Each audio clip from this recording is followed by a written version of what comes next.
figures in American history, Upton Sinclair deserves his own claim to fame. Upton Sinclair was a socialist, politician, and muckraker. His works impacted American history more than he could ever have imagined. He wrote over 100 books in his lifetime, many of which exposed the American people to how the system of big business was corrupt, greedy, and exploited the plight of immigrant workers. Sinclair was a huge proponent of encouraging Americans to look beyond their own day-to-day lives.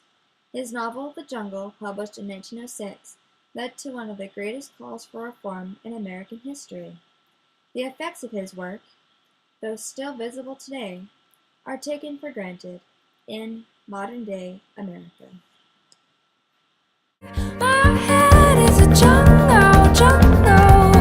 My head is a jungle, jungle. My head is a jungle, jungle. My head.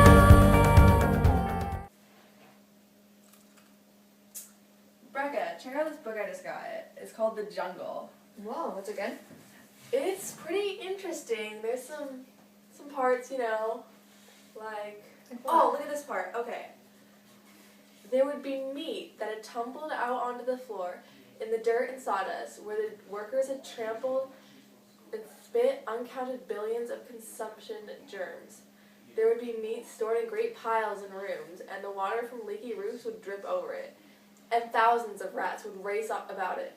It was too dark in these storage places to see well, but a man could run his hands over these piles of meat and sweep off handfuls of the dried dung of rats. These rats were nuisances, and the packers would put poisoned bread out for them. They would die, and then rats, bread, and meat would go into the hoppers together. This is no fairy story and no joke. The meat would be shoveled into carts, and the man who did the shoveling would not trouble to lift out a rat, even when he saw one. There were things that went into the sausage in comparison with which a poisoned rat was a tidbit. Sounds like a good book, but, I'm not really that hungry anymore. Yeah. Do you want my meat? I think I'm good. Yes, the people of the United States violently exercised their constitutional right to demand that the government do something about the proper handling of meat for their tables. As a result, the President himself, Theodore Roosevelt, gave his personal endorsement to legislation that would create federal supervision of meat handling in the major packing plants of the nation. And so it was that in July 1906, a law requiring government control of meat inspection, re-inspection, and supervision of processing and labeling was passed. A final inspection, which is more detailed than the first inspection and guarantees that if there is any disease present in the carcass, it can be accurately located and classified.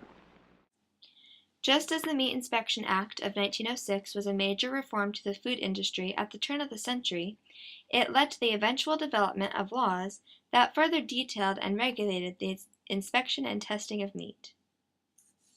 And now, a word from our sponsors.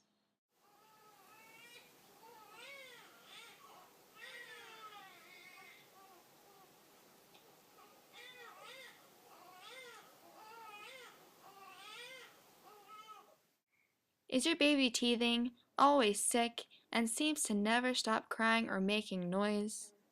Yes. We have the solution to all your problems.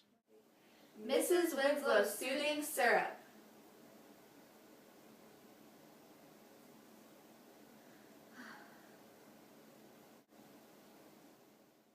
Mrs. Winslow's contains 1 grain of morphine per fluid ounce, sodium carbonate, alcohol, and aqua ammonia. Anything to make your child sleep well at night and keep them healthy. Without the passing of the Pure Food and Drug Act of 1906, as a response to the jungle, there is a strong possibility that as citizens of America, we would be denied the right to know what we are putting into our bodies. The modern American household, with everything from medications to daily snacks, is the epitome of the Pure Food and Drug Act, with labels galore. Not being aware of what we are consuming can have negative effects on us and generations to come, just as it did in the early 1900s, such as allergic reactions, ammonia poisoning, disease from bacteria found in food, fetal alcohol syndrome, even death. The jungle was the catalyst to the first steps towards American awareness and concern for what we consume. With the voices of Americans crying out for change, the Meat Inspection Act and Pure and Food Drug Act brought just that, giving Americans a newfound sense of safety.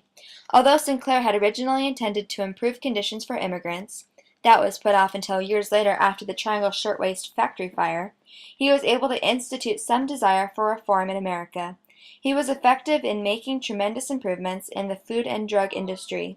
He proved that ignorance is not bliss, devoting his life and muckraking abilities towards improving the lives of Americans then, now, and forever. My head is a jungle, jungle.